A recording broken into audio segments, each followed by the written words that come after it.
Welcome to the Hollywood Scholar. I'm Jed Morgan, and the last few weeks and even years have been filled with so much negative news in the realm of entertainment and just some really awful stuff that I felt like today we wanted to talk about something positive.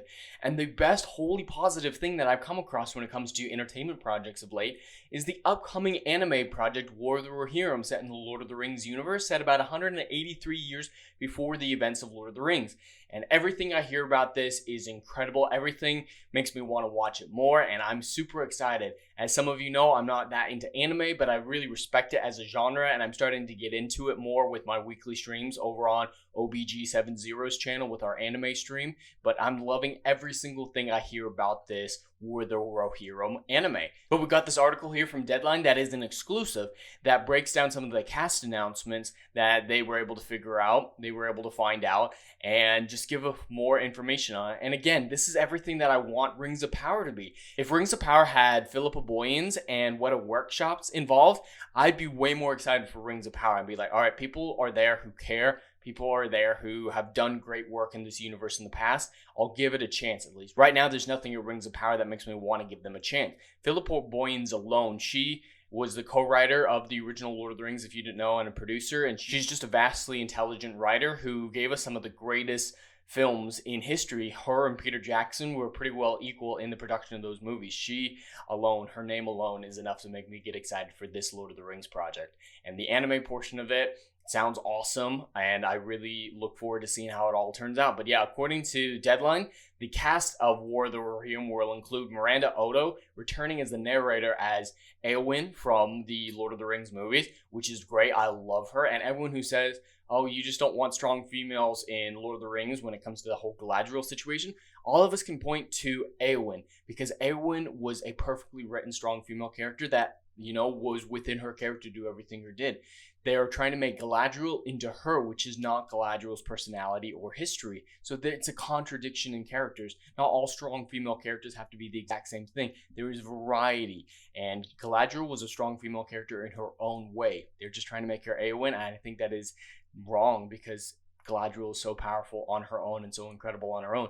But bypassing all the negativity with Rings of Power, I love that she's coming back. I haven't really seen her in anything else besides The Lord of the Rings, so I'm glad she's getting work again. She definitely deserves it. She was an incredible actress in the role. She did an incredible job. And then Brian Cox, who's been in some incredible stuff. And then again, this is a great example of something that makes me more excited about it. They're getting name actors. They're not just getting random people. And it's a mix, obviously, but they're trying and, getting talented people who have a good history when it comes to the writers, when it comes to the actors, versus Rings of Power, where the writers have barely done anything, the actors you've never heard of, and it's just a whole lot of just money thrown at the wall, hoping that the name alone will make the money. But again, I need to get away from the negativity of Rings of Power. Brian Cox, he's been in some incredible movies and done some incredible audiobooks written by J.R.R. Tolkien. He's done several of those.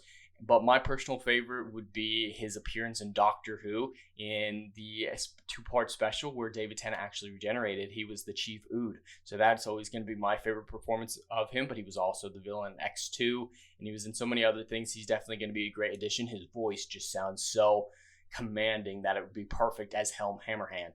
And then Luke, I'm not familiar with his work. I haven't seen anything that he's been in, but he's been in some big enough stuff that it's like, all right, he has talent. And then Gaia Wise is Hera. She's apparently the daughter of Emma Thompson. I don't know anything about her or her previous work, but I mean, she's in a talented family. So interesting stuff. And yeah, everything I hear about this makes me want to watch it more. It's so incredible. And then from the anime perspective, the director, I apologize, I'm not going to be able to pronounce his name, but he has a history of other great anime projects that I've heard of. So like he's going to be very good at the artistic side of things and the direction side of things and the art side of things, that I think this is going to be a very beautiful project that I'm really, really looking forward to. And along with all these casting announcements, we also got a firmer release date, which will be 2024.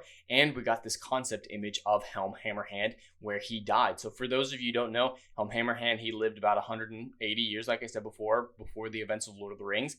And he had a really incredible story. It's where in The Two Towers, King Theoden says the horn of Helm Hammerhand shall sound of the deep one last time. He's the one who really cemented Helm's Deep as what it is in Lord of the Rings. Not really built it, but he solidified it into what it is, and he has an incredible story that I can't wait to see put to screen. And yeah, his death is one of the coolest things ever, because yeah, this is how he died. Frozen in place, died in battle. And I think it's going to be a really powerful story, a really cool one to see in anime form, with all these incredible writers, actors, directors who really care about this universe. I feel like that's what's lacking most for Rings of Power, is we can't seem to find a single person on the Rings of Power cast or crew that really seems like they care about this universe or has a degree of talent. But with War of the Rohirrim, every single person involved in any sort of major capacity, you can tie directly into a love for Tolkien or a degree of talent that makes sense in a universe like this and a project like this. So whenever I get depressed about Rings of Power, get pissed off at everything that's coming out about that, I think of War of the Rohirrim, I get excited, and I look forward to this because it's been a long time since we've gotten Lord of the Rings content, and I think this would be the best way for it to go forward. And we've got several other Lord of the Rings games coming out the next couple of years that look incredible as well. So the Lord of the Rings fandom will not die with Rings of Power. Rings of Power will die out on its own in the cold, but we will get incredible stuff like War of the Rohirrim and the upcoming video games. But anyway, that's all I have for today. I'd love to hear your thoughts in the comments below. Please like and subscribe, and I'll see you in the next video. Anon.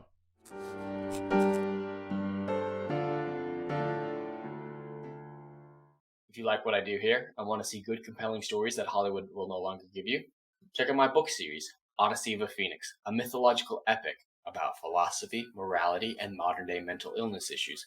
Books 1, Down in Flames, and Book 2, Apocalypse Then, currently on sale. Book 3, Kill the Dark, coming soon.